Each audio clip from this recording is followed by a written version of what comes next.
యేసు మీరు అబ్రహాము పిల్లలైతే అబ్రహాము చేసిన క్రియలు చేతురు. చాలామంది పెంతెకోస్తు సంఘాల్లో మేము అబ్రహాం పిల్లలము కాబట్టి మేము కూడా అబ్రహాములాగా ధనవంతులం. విన్నారా ఈ మాట ఎక్కడైనా? అబ్రహాము ధనవంతుడు, మేము కూడా ధనవంతులం. అబ్రహాముని దేవుడు ఆశీర్వదించాడు, దేవుడు మమ్మల్ని కూడా ఆశీర్వదిస్తాడు, దేవుడు మీకు డబ్బులు ఇస్తాడు. కానీ యేసుప్రభు వారు ఏమంటున్నారు బైబిల్లో?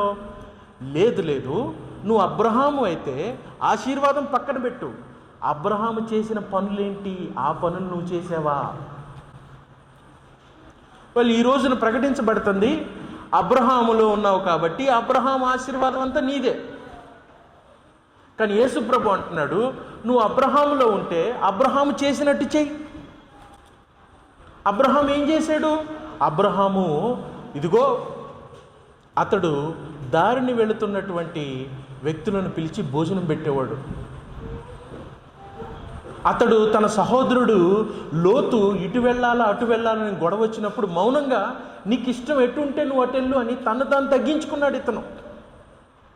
లోతుకి అబ్రహాము పనివారికి గొడవైనప్పుడు ఎవరు గెలిచారండి? లోతు, నీకు నాకు గొడవద్దు, నువ్వు ఎటు వెళ్తానంటే అటు వెళ్ళు, నేను ఇటు వెళ్ళిపోతానని చెప్పాడు. అబ్రహాము సొంత వ్యక్తులతో గొడవ పడలా, అన్నదమ్ములతో గొడవ పడలా. అబ్రహాము ఇంటి వారితోటి పైపెత్తనం చేయలా, ఇంటి వారి మీద గొప్పతనం చూపించలా. నువ్వు అబ్రహాం పిల్లవాడు అయితే నీ ఇంటి వారిని గౌరవిస్తావు, నీ ఇంటి వారిని ప్రేమిస్తావు. వాస్తవానికి ఇక్కడ యేసుప్రభు వారు అంటున్నారు, మీరు అబ్రహాం పిల్లలైతే ఇజ్రాయేలీని కనికరిస్తారు, ఇజ్రాయేలీల పట్ల ప్రేమ చూపిస్తారు.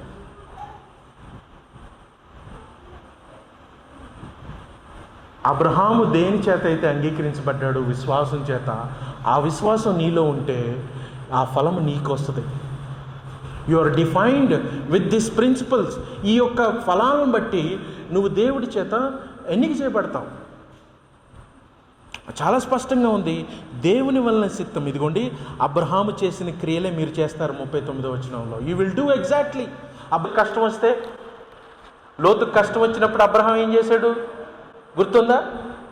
లోతుని, అక్కడ ఉన్నటువంటి చుట్టుపక్కల ఉన్నవారు లోతుని అతని భార్యని వెతుకొని వెళ్ళిపోయినప్పుడు అబ్రహాము వారిని కాపాడటానికి 300 మంది సైన్యాన్ని తీసుకొని వెళ్ళి యుద్ధం చేసి తీసుకొస్తారు.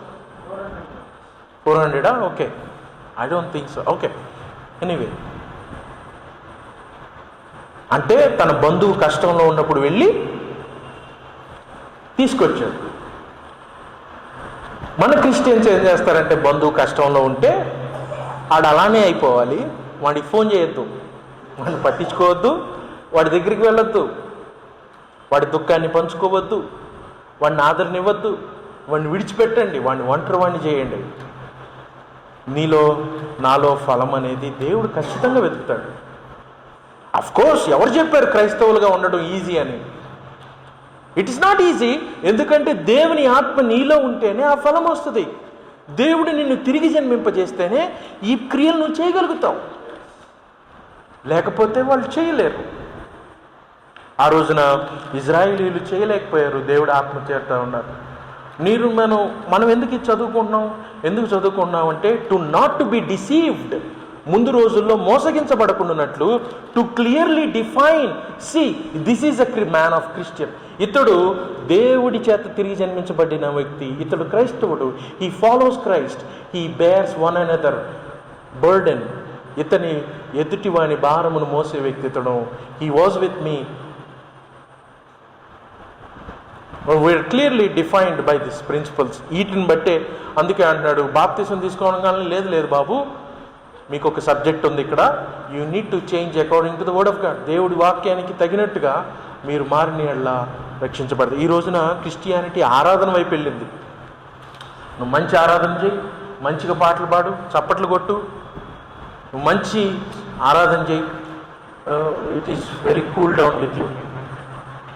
కానీ కాదు, ఫలము నీ ఆరాధన, నా ఆరాధన మనం దేవుడికి ఇచ్చేటువంటి ఫలము, దేవుడికి మనం చూపించేటువంటి మన క్రియలు, అవి దేవుడు నిన్ను నన్ను చూసి ఇంపైన సువాసనగాను, నా ప్రియ కుమారుడా నేను చెప్పినట్టు నువ్వు బ్రతికేవంటాను.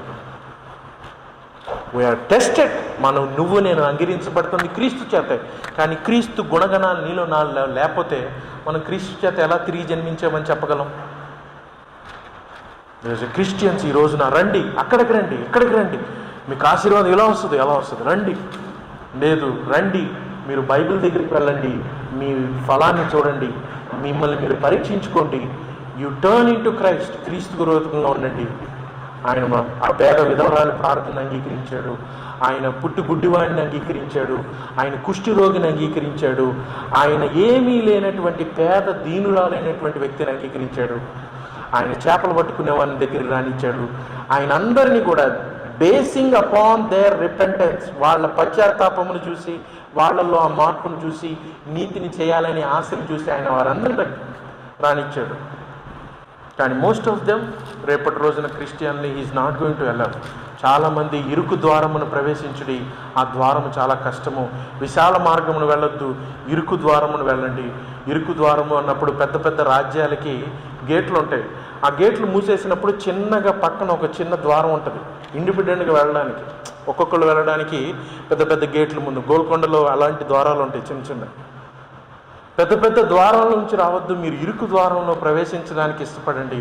అక్కడ మీరు సామాన్లు తీసుకువెళ్ళలేరు, మీ వస్తువుల్ని తీసుకువెళ్ళలేరు, మీ గర్వాన్ని, మన స్వార్థాన్ని, మన ఆస్తుల్ని తీసుకువెళ్ళలేరు. యాజ్ ఏ హంబుల్గా మనం దీనులుగా వెళ్ళాలి, దేవుడి రాజ్యంలోకి వెళ్ళాలి అన్నప్పుడు. దట్ ఈస్ ద పాయింట్ ఆయన అక్కడ క్లియర్గా చెప్తుంది.